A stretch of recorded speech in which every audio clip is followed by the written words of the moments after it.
Bienvenue dans Le Financier, votre rendez-vous économique quotidien. Voici les titres.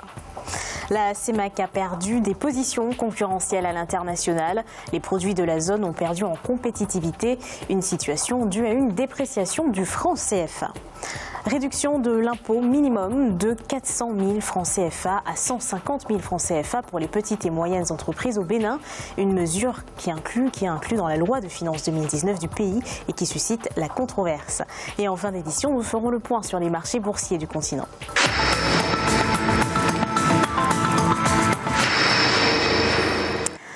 La CEMAC en perte de vitesse, la communauté économique et monétaire de l'Afrique centrale perd en compétitivité sur les marchés internationaux. En cause, la dépréciation du franc CFA par rapport au dollar. Les explications de Mathilda Diaby.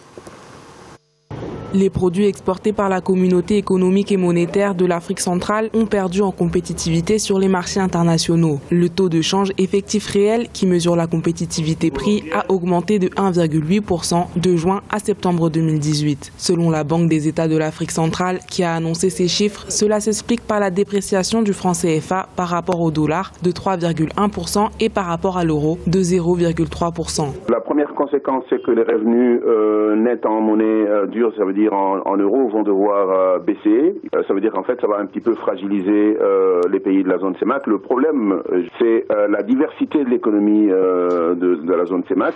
Il est important que la zone CEMAC ait une stratégie conjointe. Pour l'instant, on observe des pays qui sont dans une communauté théorique, mais en termes d'action, c'est vraiment des pays qui sont totalement isolés. L'indice global des cours des produits de base exportés par la CEMAC, notamment le bois, le manganèse, le coton et le bétail, a baissé de 0,3% de juin à septembre 2018. Cette diminution est attribuable à la baisse générale des prix des produits non énergétiques sur les marchés internationaux. C'est déjà renforcer la cohésion au niveau de la stratégie de la zone, mais également privilégier les échanges locaux par rapport aux importations, parce que vous savez, les exportations sont confrontées aux importations. Vous devez être un exportateur net pour être en mesure d'être économiquement solide. Et être un exportateur net, ça veut dire qu'en fait, il faudrait que vos exportations soient supérieures à vos importations. Cependant, en moyenne annuelle, l'inflation enregistrée dans la zone CEMAC en 2018 n'a augmenté que de 1,5%, restant en deçà de la norme communautaire fixée à 3%. Deux pays africains se présentent comme des incubateurs de millionnaires. Le Nigeria et l'Égypte occupent les premières et deuxièmes places des plus fortes croissances de millionnaires selon le rapport de l'organisation Wealthfix. Le marché de la gestion de fortune en Afrique devrait, quant à lui, croître de 7% en moyenne par an d'ici 2027. L'étude prend en compte les valorisations et autres actifs boursiers et financiers. Au Bénin, la loi de finances 2019 est au cœur des débats. La réduction de l'impôt minimum pour les petites et moyennes entreprises pourrait ne pas suffire si elle n'est pas liée à une meilleure distribution des marchés. Ange Bijounomagno. C'est une mesure fiscale qui a fait l'objet d'une innovation au Bénin. Selon les dispositions de la loi de finances 2019, l'impôt minimum pour les petites et moyennes entreprises passe désormais de 400 000 francs CFA à 150 000 francs CFA. Cette nouvelle disposition, censée permettre à l'État d'assurer une bonne mobilisation de ses ressources, ne rassure pas pour autant certains analystes béninois. A priori, c'est une bonne chose. Mais ces entrepreneurs en question, ils vont voir également l'environnement dans lequel ils vont opérer. La manière dont les opérateurs sont choisis pour exécuter le marché au Bénin n'est pas catholique. Il faut aller au-delà pour prendre en compte toute la machine économique de notre pays. La taxe professionnelle synthétique est un nouveau système d'imposition des micro et petites entreprises basé sur le chiffre d'affaires. Selon le gouvernement, cette disposition vise à imposer un revenu réel tout en garantissant l'équité et la justice fiscale. Créer une entreprise n'est pas une fin en soi. Pour que cette entreprise puisse vivre, il faut que les citoyens puissent avoir les moyens, la capacité de consommer. Est-ce qu'aujourd'hui, à l'étape actuelle, les citoyens, le consommateur béninois, a les moyens de consommer ce qui sera fabriqué par ces entreprises? La réforme de la fiscalité des micro et petites entreprises est consacrée par les articles 1084-18 à 1084-48 du Code général des impôts.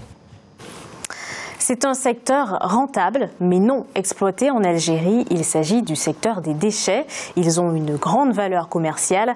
Une fois recyclés, ils peuvent générer 40 milliards de dinars par an selon le gouvernement. Pour les autorités, si l'investissement est encore rare dans ce secteur, il peut créer 100 millions d'emplois directs et indirects. Le gouvernement compte prendre des mesures pour tirer le meilleur parti financier du recyclage.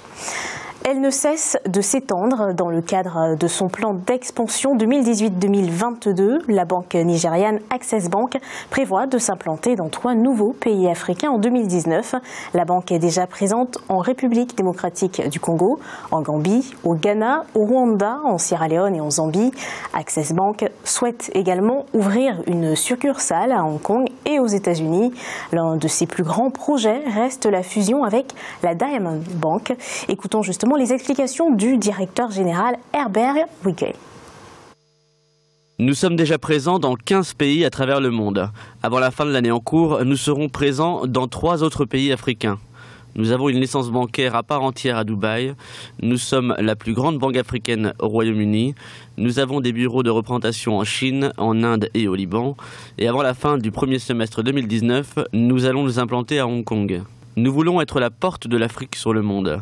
Cela signifie que nous devons être dans les principaux centres financiers du monde.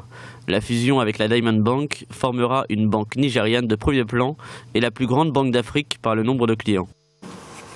Il est à présent l'heure de faire le point sur les marchés boursiers du continent. En Afrique australe et océan Indien, la bourse de Maurice était en augmentation de 0,10%. L'indice All-Share de Johannesburg progressait de 0,55%. L'indice de Nairobi enregistrait une hausse de 0,25%. Et l'indice du Botswana perdait 0,01%. En Afrique de l'Ouest et centrale, la BRVM d'Abidjan était en hausse de 0,34%. L'indice nigérian perdait 0,88% et la bourse du Ghana perdait 0,33%.